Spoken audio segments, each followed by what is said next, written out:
All right, this is Judson Powell, fastest 15 minutes on the internet and on social media. All right, and so basically I want to talk about Joshua Brown, and I want to talk about, just a couple little, perspectives, but if we are to take this thing like seriously, then we got to be serious about what we're doing with the consequences of what's going on. Okay, so now, just a couple of days after Amber Guyger is convicted for the Botham Jean murder, this young man, Joshua Brown, is gunned down. And then that started leading me to think. I was like, well, aren't all of these people like the people that were involved in the Ferguson, Missouri thing, like everybody that was involved or witnessed in Ferguson, they were all killed too, or they're being killed one by one systematically.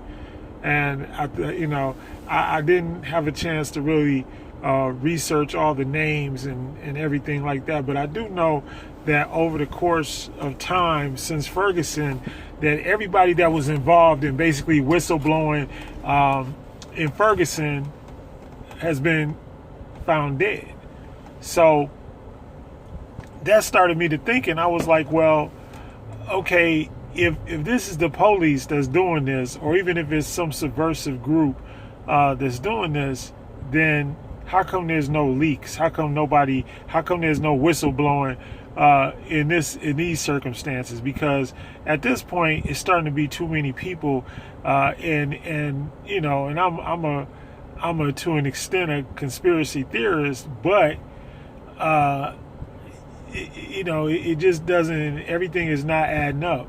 Just like because with this whole Joshua Brown thing, I read what I could read about it, but there's not really that much information about it. Just it's just that he turned up dead.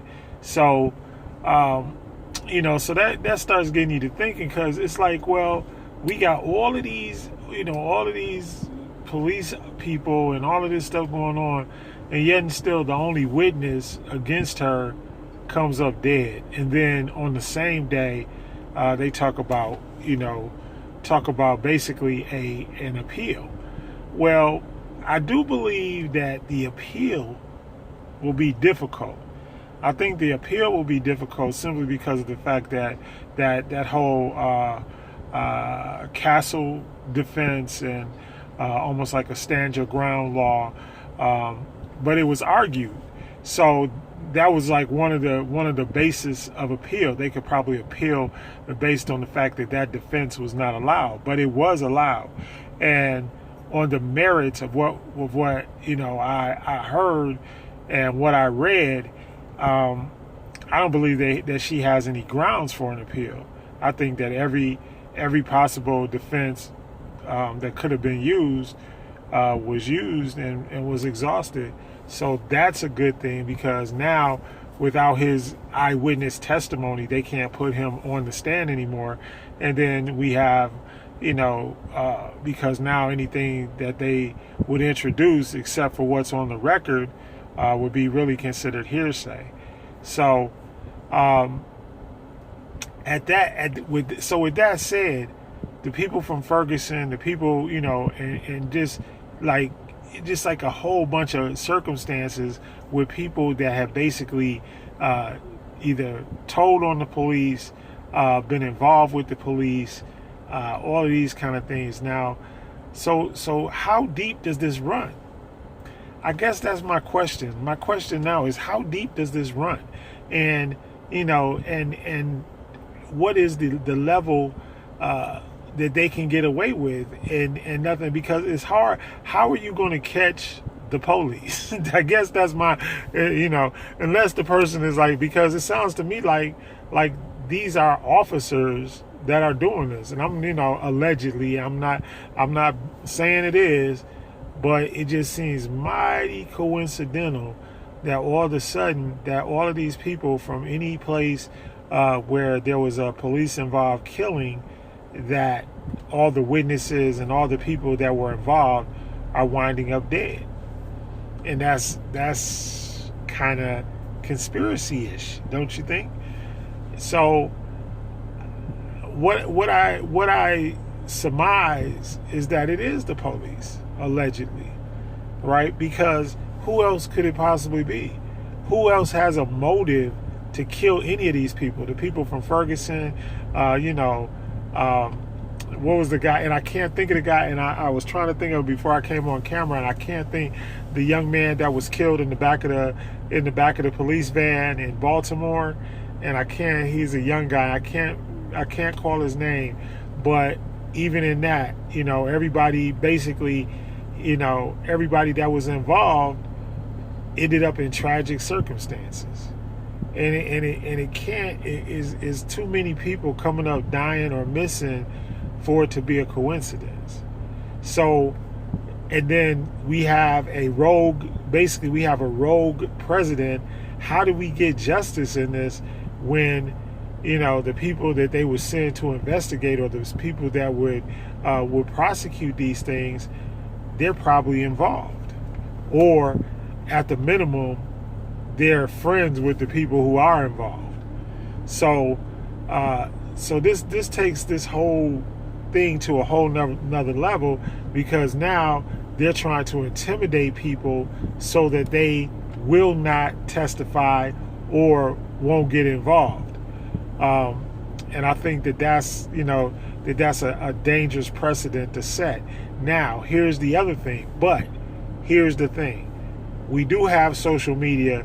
Everybody is walking around with a camera. Remember the girl in the Botham Jean case who recorded the incident on her phone, she was fired. Okay, she was fired from her job for making a recording. So you see what I guess what I'm trying to say is that they're trying, or the powers that be, and I hate to say they because we don't know who they are, but the powers that be don't want us to record things, don't want us to basically inform or snitch. It's all right if we inform or snitch on each other, but when we inform or we snitch on the police, then that's a problem. Then all of a sudden it's a problem. So I think but that's what we have to keep doing, because the technology right now, and I've been saying this for a little while, the technology that we have right now, that is the great equalizer. It really is. So it is the great equalizer. So we have to realize that these things like the cell phone cameras, and the fact that there are cameras, in places, and I suggest that even people start putting surveillance and video cameras at their houses and all this kind of stuff, because it's the great equalizer. Because remember, back in the day, the reason why the authorities got away with so many of these murders and so much of the brutality is because they went undetected, or they lied. They simply lied. Even the guy, the officer in the Walter Scott case, he didn't know that the video existed. He lied. So the first thing he did, oh no, he had a gun, and and blah blah blah blah. I was in fear of my life. Wrong. He was running away. Basically, he was trying to get away from you, and he was not. And here's the thing: in most of these cases, these people are not committing like violent acts or what I call acts against humanity, like murder or rape or things like that, where you're actually harming another person. They were very minor crimes, So, stuff like, even Ferguson. Ferguson started off because, it was a blunt. It was some blunt wrappers, stole some cigars out the store. So you shoot a man because he sold some cigars out of a store. No, that's not a capital offense. That's not an offense that you would kill somebody over. So the cameras and the social media aspect is helping us out. So like I said on another video, it's like, basically we have like thousands of reporters. And so everybody at this point needs to consider themselves to be a reporter. That they need to arm themselves with cameras and arm themselves, and even when you see like minor stops and minor traffic stops and things like that, because these are the things that end up. I mean, Sandra Bland got pulled over for a ticket, you know, and then ended up dead. I mean, stuff like that. So we gotta really step up our game so that we know that wherever something is going on, that basically we've got eyes and ears to it. You know, that, because that's basically what it is. These cell phones and stuff, these are the things that got us out there in the first place. So that's how we get eyes and ears every place. You know, just like if she doesn't record the video, and if Joshua Brown doesn't testify, you know, Amber Geiger walks free. I mean, she already got a favorable sentence, but just think, without the cell phone and without that guy testifying, she walks away. And she would have never, you know, they would have never, and it happens. And look, let me tell you something. It happens every single day.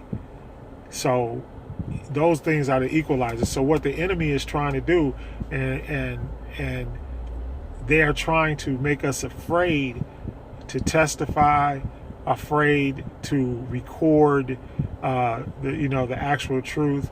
All of these things. That's what they're trying to do. They don't want the truth to come out. They want to keep on operating with impunity and being able to do whatever they want, you know, subject to their own interpretation of the law. As opposed to, you know, I don't mind, hey, if somebody committed a crime, and see, that's the other thing. This is not about saying, you know, people that commit crimes should go free, or that people that commit crimes shouldn't be punished, or that people that commit crimes should not have to go to trial, or be held accountable for what they do. This is saying that officers cannot be the judge, the jury, and the executioner without due process of law. It's ridiculous. And that's basically what has been going on, since the 1600s. And that's what we have to work to stop. Because if we don't, you know, we're talking about, if we don't cut this stuff out, basically what's going to happen is there is going to be some really bad trouble, because people are not going to keep going for this, especially in the information and the technology age. You know, and most people, they're not out there doing, I don't care what color they are. Yeah, they're bad, and I tell this all the time, and most people will agree that there are bad people in every race. There are criminals in every race. But certain people don't need to be locked up. You need to be out there catching rapists, murderers, people like that. Those are the people that are actually causing danger to humanity. The rest of, a guy that goes in and does something minor, or a traffic stop, that's not worth taking somebody's life over. You don't take somebody's life over something like that. I mean, come on, you're talking about, I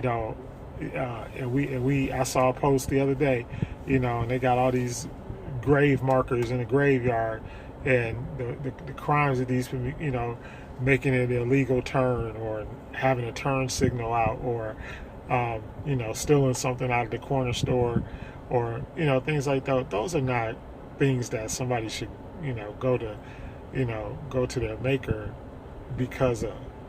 You should not die over any circumstance like that. So I think use the technology, keep on doing what you got to do, and and I just say rest in power to Joshua Brown, and I will be in meditation and prayer that whoever his killer is will be revealed and shown and brought to the light. That should be our prayers, that these people be exposed and brought to the light. Anyway, I love you all. Hit the like button, hit the share button, hit the subscribe button. All of those, hit the buttons so that more people can get to watch these broadcasts that I'm doing. Anyway, I love you all. May the Most High continue to show you favor. Peace be unto you.